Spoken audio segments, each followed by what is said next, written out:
Prepping for a no-deal Brexit. I've seen numerous stories now in the mainstream media as well as social media, people preparing for the worst case scenario in Brexit, people planning for disruptions to the food supply, to medicines, basically the sky falling in the event of a no-deal Brexit. I think this is largely unfounded. I think Brexit will come and pass without any real problems. However, I do commend anybody going out their way just to prepare for the worst case scenario. You know, the world's a dangerous place. Who knows what's going to happen?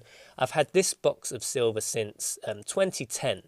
So, 8, 9 years now I've had this silver, and the spot price back then was 40 pence a gram. Spot price today is basically about the same. So I've had this silver for 8, 9 years, basically made no money on it because the value of silver hasn't gone up. However, this isn't about making money. This isn't an investment.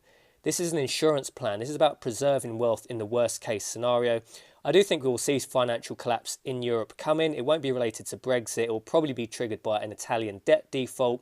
I hopefully plan on never needing to use this silver. However, in a worst case scenario, if Italy topples, it's contagion through Europe, Spain topples, France topples, the money goes bad. If we see hyperinflation, having like bags of silver like this in your pocket will be very good. People won't want to exchange goods and services for paper money in the situation the money goes bad. So just having a few £100s of silver locked away is a very good idea. Physical silver, something you can trade, something you can barter with in the worst case scenario. So if people, my tips for anybody preparing for Brexit, we're only weeks away from Brexit now. Stockpiling food and medicine is great. However, how do you defend it? This isn't America. There are many armed gangs in the UK. However, the average citizen has no way of defending themselves. If you have gangs in the UK that haven't eaten for a week, they will be forcefully taking supplies. They'll be going door to door, forcefully taking supplies. Many of them will be armed. There's not much you can really do to stop them. However, if you've got like quantities of silver like this can easily be hidden. You can even, you can hide silver like that, in your pocket, in your pants, under a belt buckle, somewhere where people aren't going to find it. You're not going to be able to move 200 kilograms of food very easily. So I recommend, stockpile food, stockpile medicine as well, but definitely have a supply of silver or bullion or something you can preserve wealth in, some sort of commodity. Precious metals are great because they don't take up much space. Silver particularly good because gold has very high value. Silver can easily be traded for, small amounts of food, small amounts of water, things like that. So in the UK, these are mostly British coins. I have this is a bag of American stuff, but besides that, it's mostly British coins I have. This is a half crown, this is a shilling, we have a sixpence here.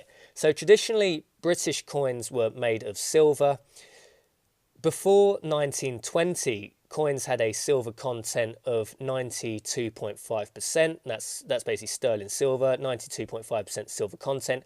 After 1920, but before 1947, they had a silver content of 50%. So using some basic maths, you can just weigh your coins, get some scales. You can weigh your coins.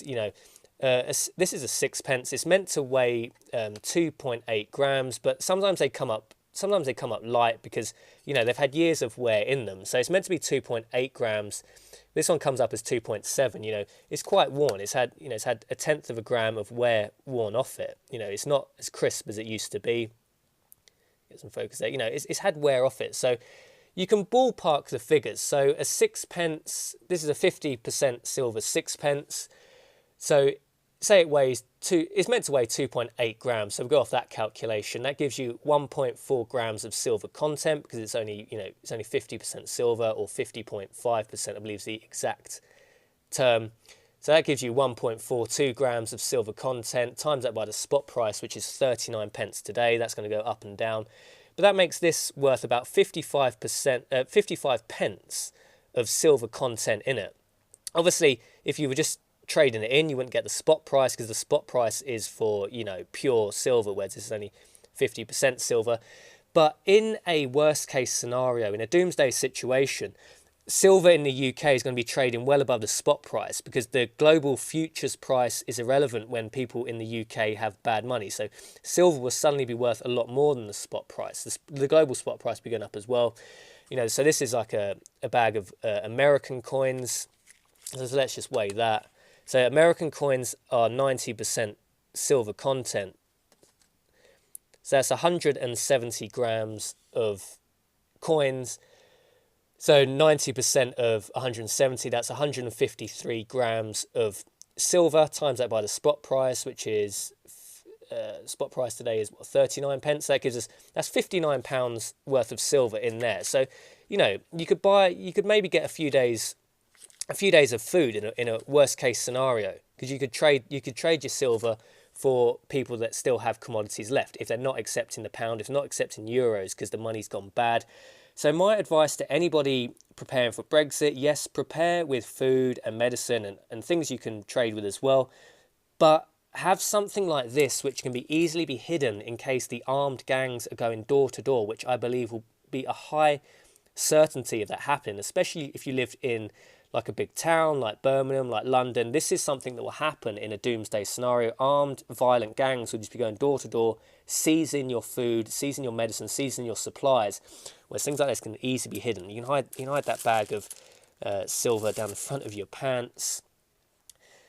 But anyway, that's my advice to you. That's my advice for prepping. I'm going to do another video on prepping, but I wanted to get this one up for Brexit. So I hope this helps anybody that is preparing for Brexit. As I say, Brexit isn't the one to worry about. There's a huge crisis coming in Europe, but that's going to be triggered further down the road. It's going to be Italian debt crisis, something like that. So I hope you find this video useful. Jason from Liberty Militia signing off, and I'll see you in the next video.